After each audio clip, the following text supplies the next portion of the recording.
Welcome to Twisted News. I'm Andrew, and today we have two different stories about people who've gone missing recently.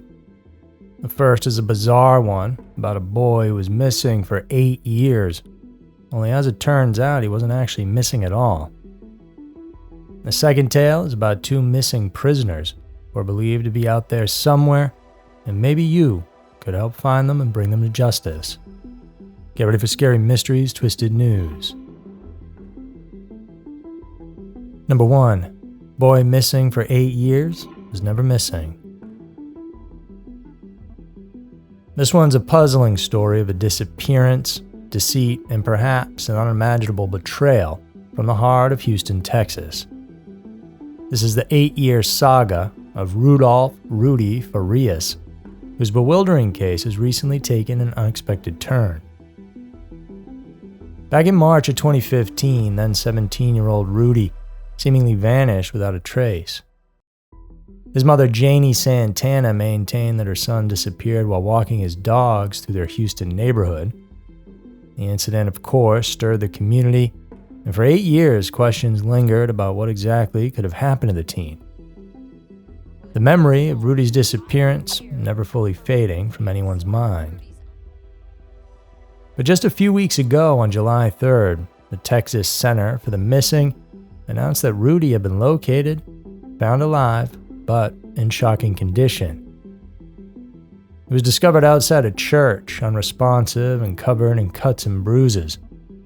Santana, believing her son had endured unimaginable abuse, announced his discovery to ABC 13 and The Nation, adding that Rudy was too traumatized to communicate at the time and that she'd like it if people respected their privacy. But in an unexpected twist of events just days after this announcement, the Houston PD held a press conference where they made a startling declaration. Rudy was never actually missing at all. He didn't have an accident, no one kidnapped him. Rudy had been living at home with Santana for the entirety of that 8-year period. According to an HPD lieutenant, Rudy had returned home the following day after allegedly disappearing. The police say that Santana perpetrated the charade, insisting Rudy was still missing, even providing fictitious names and birth dates during their interactions with authorities. This web of deceit appears to have ensnared even more people, as Santana raised over $2,000 on GoFundMe, claiming her son was still lost. The platform, though, has since banned her and removed the fundraiser. But many questions still swirl around this perplexing case, which is still ongoing. Neighbors have come forward, offering contradictory accounts. Some claim they saw Rudy in the neighborhood over the years, while others insisted they hadn't seen him since his supposed disappearance. One neighbor, Keisha Ross, even recounted times when Rudy, whom she knew as Dolph, would visit her garage, mingle with her family, or visit the park by himself. However, Santana dismissed these claims, stating that the man the neighbors had seen was not Rudy, but her nephew, even providing a photograph as proof. So it appears as though she can't let go of the idea that her son was missing, which is strange to say the least. Rudy's aunt, Pauline Sanchez, says that the now 25-year-old doesn't want to see his mother. Quinnell X, a Houston activist, even claimed that Rudy told him about enduring years of abuse from his mom, though this is a claim that police have disputed. It's a story that confounds at every turn, one where the supposed victim and villain live under the same roof. As of now, it remains unclear if criminal charges will be pressed against Santana, and the Houston PD urges the public to respect the ongoing investigation. Meanwhile, the supposedly found Rudy Farias is recovering, living with a friend and avoiding contact with his mom altogether. And how exactly he got all the cuts and bruises and why he was found outside that church is unknown. It appears, though, to be a story of Munchausen by proxy, mixed with a little bit of greed. Number 2. Prisoners at large on both coasts. Law enforcement officials are currently engaged in a manhunt for two violent criminals. The first one escaped from the Warren County Jail in Pennsylvania.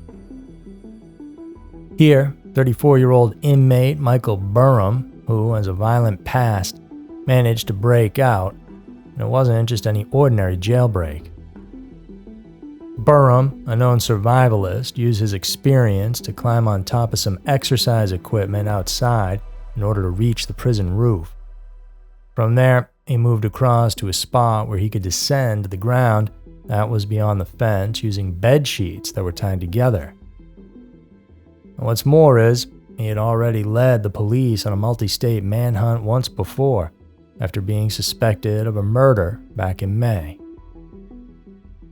The Warren County Jail, situated in the northern part of the state near Jamestown, New York, is sitting right next to the expansive Allegheny National Forest, a vast wilderness with dense trees. Michael Burham, having had military training and being a survivalist, could potentially live off the land for some time without much of a problem, and the issue then becomes locating him. Police have discovered campsites and small stockpiles of supplies, which they believe the man could be using to survive. But he's on the move, and authorities are now concerned that Burham may have acquired a weapon and could be getting help from unknown individuals. Now over the West Coast in California, in the early morning hours of July 9th, news broke out about another violent criminal who had managed to escape.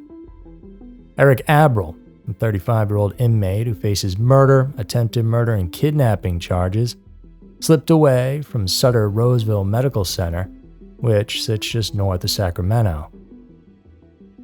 Despite being under 24-hour armed guard, Abril, barefoot and desperate, managed to escape authorities around 3 a.m.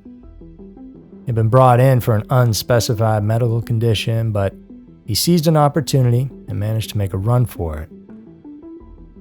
His escape wasn't without a confrontation. Placer County Sheriff Wayne Wu says there was a brief foot pursuit with a deputy who was on scene. Unfortunately, Abril was still able to escape.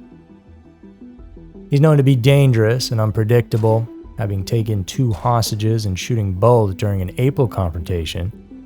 He also allegedly shot a California Highway Patrol officer. 2 different coasts, 2 dangerous men on the run. Authorities are urging residents to remain vigilant and review any home surveillance videos they might have.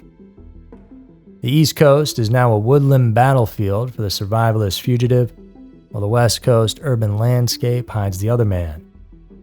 If you have any information, please call your local authorities and stay safe out there. So there were a couple of scary and strange news stories that we have for you guys today.